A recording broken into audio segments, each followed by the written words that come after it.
The sun had barely been up 1 hour when Jethro came bursting through the door of the inn, coat wet and flapping. Rosie paused from setting out tables. "Whatever is the matter, man?" she growled. Jethro, a nice enough lad and a good worker, was prone to excessive outbursts, be it over a leak in a barrel, or a dead bird on the threshold, or simply a declaration of his love for her. Thank goodness the inn was empty of patrons, the time being too early even for hardy travellers. Such excitement might be a bad sign. "A princess!" he panted. "She's been set upon and taken." Rosie's mind went into high speed. Which princess? And was Kiwi safe? "Da!" She called to Dougal, who was out the back moving barrels.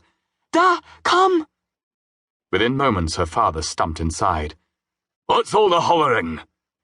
Jethro leant on the bar. "We found them on the road, about an hour out of Perth." "Who?" Rosie asked, her stomach knotted with fear. "The 2 soldiers, and the driver and his boy, dead, each with a crossbow bolt stuck into his forehead. The maid and the wee one screaming and crying." Jethro swallowed thickly. "'Twas all right, miss.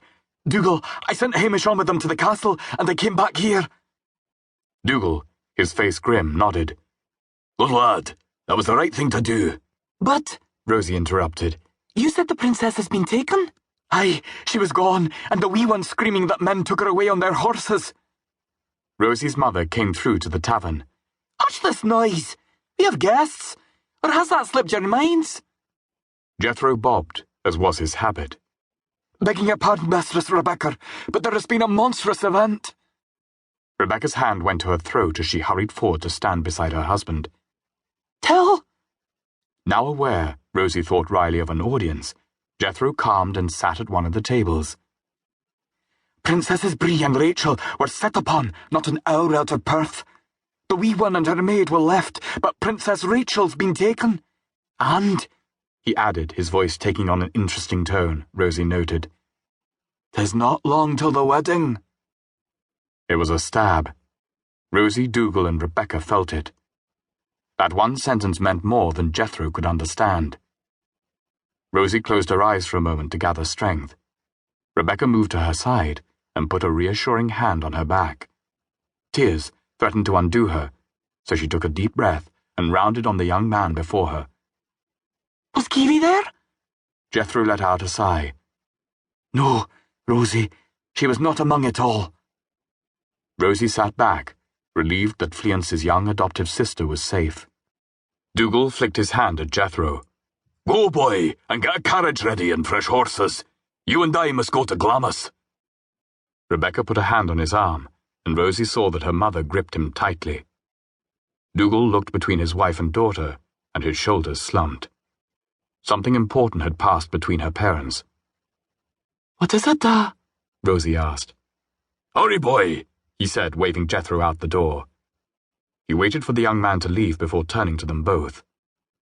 "A message, which I must pass to the king. I'm sorry for it, but it will add further weight to young Flea's shoulders now this terrible business has happened." Rosie shook her head at her father. "Da, I must go to the king." She looked over at her parents. "I will go straight away to Glamis. Jethro will accompany me." Dougal's face took on his familiar, menacing look. "Lass, 'tis not your place to go." She cut him off. "Let me go to him." Dougal's normally ruddy face was grim, and Rosie wondered whether the message he had to deliver had anything to do with his trip south last week. "Aye, you're right. The king will bear it better coming from you than from me, lass," Dougal said.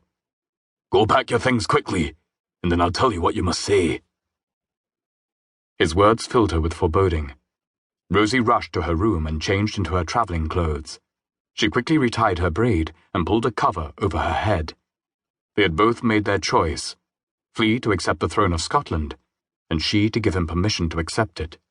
It was his destiny, and she knew it, though she often wept.